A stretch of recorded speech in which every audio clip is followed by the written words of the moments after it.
Right, two public sector banks very much in focus, SBI as well as Bank of Baroda. We're going to put the spotlight on Bank of Baroda now, which has beaten with its earnings report card on all parameters.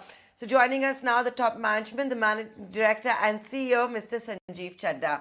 Mr. Chadha, it's always a pleasure talking to you. Thanks so much. It's a beat on all parameters. Before I get into the specifics, the road ahead, why don't you assess the quarter that's gone by? We at ET now have been discussing if this is the golden age of banking and for how long the public sector banks' outperformance can continue. Thank you very much. I think we have been seeing some broad trends, both in terms of our liability book on the asset side, which are now coming together. There's also been a secular positive trend in terms of the corporate credit cycle, which has been there for the last few quarters.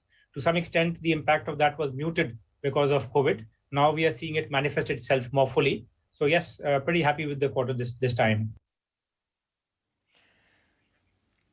But you should be happy with the quarter gone by simply because of the big beat that we've seen, right? Now, if you look at the NIs and fee income, it's a big bounce back, a nice bounce back. The trajectory going forward, particularly in an environment which may start seeing rate hikes globally and in India?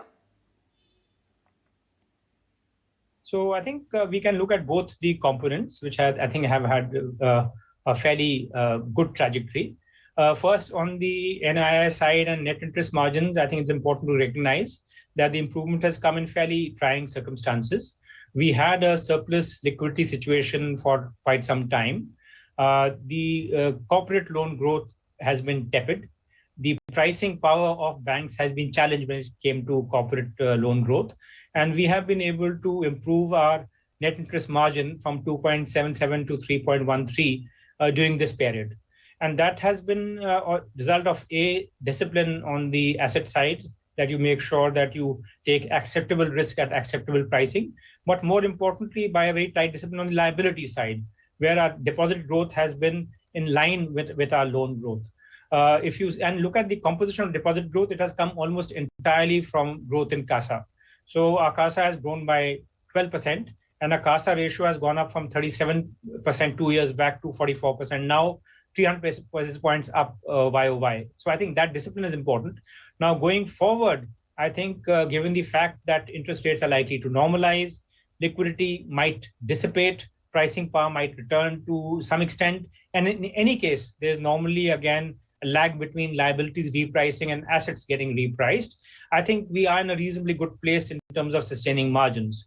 On the fee side, I think the prognosis can be even more positive, because we have seen, again, working capital limit utilizations have been relatively low. So a lot of lines in terms of fee income have been challenged.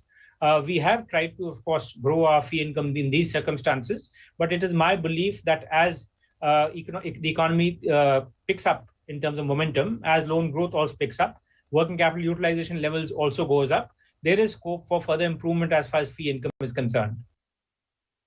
Can you talk to us about corporate book being poised for growth? How well are you provided for the same? So you're absolutely right. So I think because of the fact that there was abundant liquidity which was there, and also because the broader economy was not growing as fast as it might, the corporate loan growth was a bit of an issue. And because growth was an issue, and because all banks would want a piece of that, there was pricing pressure which was there. In addition, there was pricing pressure which was there on account of the fact that borrowers would want, very rightly so, to lock in for the long term in fixed rates when the interest rates are at a low point in the cycle. So that's something which was happening. Now we are seeing a normalization of interest rates. So a significant part of the demand, which was directed toward the bond markets, is likely to return toward the loan market. So that's one thing which is going to be an advantage in terms of corporate loans going ahead. The second part is working capital limit utilization levels, which were lower. They should start picking up. The third part is we already have seen that in areas where government intervention was very successful in creating the benign conditions in terms of guaranteeing demand, whether it was in the NHAI's role in terms of HAM projects, where we saw a very good pickup or it was in terms of renewable energy projects. We saw again that this government-enabled positive environment helped loan growth. Now, in this budget, we have seen that we have an all-time high in terms of spending on infrastructure. This should get translated into demand growth for loans as we go ahead, apart from the secular improvement in the economic cycle, which we expect now. So can you talk about the retail loans which have come in at a growth of about 11 odd %? Do you expect it to go better going ahead? So I think both on the corporate and retail side, we should be seeing better figures. On the corporate side also, I would draw your attention to our quarter-on-quarter growth, which has been about 5 to 6%. So that's something which again was a repeat of the last quarter, which again was 5%. So we have seen a significant acceleration even in terms of corporate loan growth. On the retail side, our retail book has grown organically by about 11%. Now, we believe there's potential for it to grow faster because our home loan growth has been relatively tepid at about 7%. And mostly this has been because of the repricing pressure on home loans, where home loans were getting refinanced in an interest rate regime which was marked by a lowering of rates. And very obviously, borrowers would want to take advantage of the lower interest rates at that point in time. Now, when the interest rates have probably bottomed out, and there may be a trend in terms of normalization, the repricing pressure will go away. And therefore, a lot of disbursements that have been happening even in the last 1 year now will add more actively towards loan growth. So if you see, for instance, our car loans were growing 20% YOY, personal loans even faster. And now that home loans also start picking up, I think we should see faster growth even on the retail side. And if we talk about retail in specific, we have seen that segment has done fairly well for Bank of Baroda. So can you tell us a little bit more about the traction and what's happening within the retail segment in particular? So I think the Bob World story has unfolded very well. And there are two aspects. One is in terms of uptake by users. So at the beginning of the year, we had less than 10 million users for a mobile platform. We believe we will end this year with more than double the number, which means that 10 million will move up to 20 million or more. So it means your base has doubled in terms of customers whom you can access through the digital platform. The second is the breadth of products that you're able to offer on that. And there again, with every passing day, quarter, you are seeing more and more products which are now being channeled through Bob World. So personal loans, for instance, the unsecured personal loans, a majority has already moved on to Bob World. In terms of home loans, I think more than a quarter are today sourced through digital means. And this is a percentage which will keep on growing up.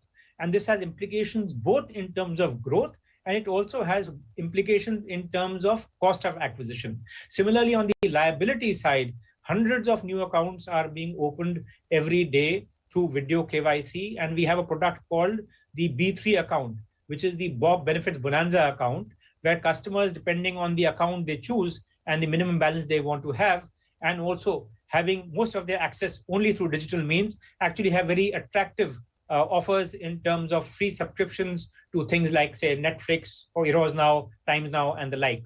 So I think it's a very, very powerful platform, which is gaining a lot of traction and has implications for us, both in terms of customer service, in terms of acquisition of customers, lower cost of acquisition, and also, again, in terms of building a liability franchise. And even looking at your margins, they have been fairly strong. Do you think that kind of attraction will continue into the coming quarters? So I would believe yes, and that is chiefly on account of two reasons.